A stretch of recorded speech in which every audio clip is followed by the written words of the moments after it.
Senator Paul. Dr. Fauci, the idea that a government official like yourself would claim unilaterally to represent science, and that any criticism of you would be considered a criticism of science itself, is quite dangerous. Central planning, whether it be of the economy or of science, is risky because of the fallibility of the planner. It would not be so catastrophic if the planner were simply one physician in Peoria.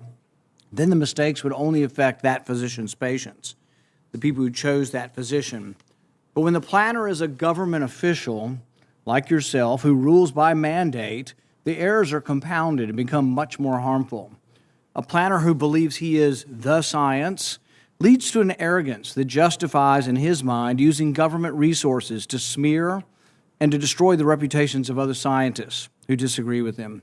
In an email exchange with Dr. Collins, you conspire, and I quote here directly from the email, to create a quick and devastating published takedown of three prominent epidemiologists from Harvard, Oxford, and Stanford. Apparently there's a lot of fringe epidemiologists at Harvard, Oxford, and Stanford. And you quote in the email that they, or from Dr. Collins, and you agree that they are fringe. And immediately there's this takedown effort. A published takedown, though, doesn't exactly conjure up the image of a dispassionate scientist. Instead of engaging them on the merits, you and Dr. Collins sought to smear them as fringe and take them down. And not in journals, in lay press. This is not only antithetical to the scientific method, it's the epitome of cheap politics, and it's reprehensible, Dr. Fauci. Do you really think it's appropriate to use your $420,000 salary to attack scientists that disagree with you? The email you're referring to was an email of Dr. Collins to me. If you look at the email that you responded to and hurried up and said, I can do it, we got something in Wired magazine. No. I think in usual fashion, Senator, you are distorting everything about me. Did you ever object to Dr. Collins' characterization of them as fringe? Did you write back to Dr. Collins and say, no, they're not fringe, they're esteemed scientists, and it would be beneath me I did not do that? You responded to him that you would do it, and you immediately got an article in Wired, and you sent it back to him and said, hey, look, I've got him. I nailed him in Wired of all scientific publications. That's not what went on. You there you go again. That you just do the same thing every hearing. That was your response. And this wasn't the only time.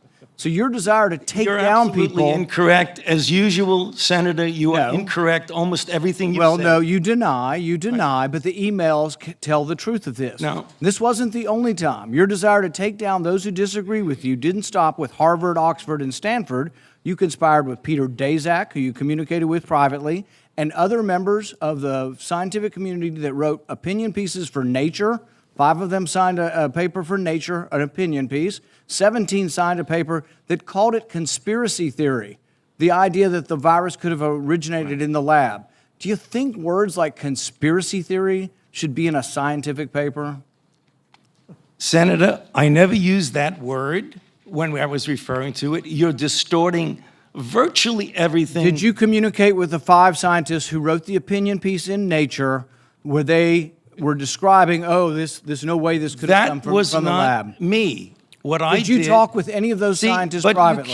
You keep distorting the truth. It is stunning how you do that. Did you talk to any of the scientists privately who wrote the opinion? You did. Well, what were they telling you privately? Well, let me explain. You're going back to that original discussion when I brought together a group of people to look at every possibility with an open mind. So not only are you distorting it, you were completely turning it around, as you usually do. Were most of the scientists that came to you privately, did they come to you privately and say, no way, this came from the lab?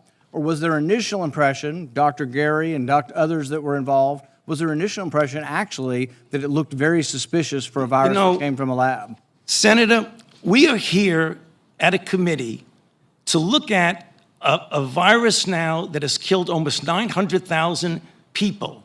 And the purpose of the committee was to try and get things out, how we can help to get the American public. And you keep coming back to personal attacks on me that have absolutely no relevance to reality. Do you think anybody has had more influence over our response to this than you have? Do you think it's a great success? Do you think it's a great success what's happened so far? Do you think the lockdowns were good for our kids?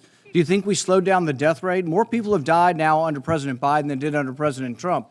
You are the one responsible. You are the architect. You are the lead architect for the response from the government, and now 800,000 people have died. Right. So you think it's a winning success, what you've advocated for government? Senator, first of all, if you look at everything that I said, you accuse me of in a monolithic way telling people what they need to do. Everything that I've said has been in support of the CDC guidelines. Wear a mask, get boosted. And you've advocated to make it coercive and done through force. Everything you've that I've advocated said. that it be done by mandate. Right. You've advocated that your infallible opinion be dictated by law. Right. So again, Madam Chair, I would like just a couple of minutes because this happens all the time. You personally attack me, and with absolutely not a shred of evidence of anything you say.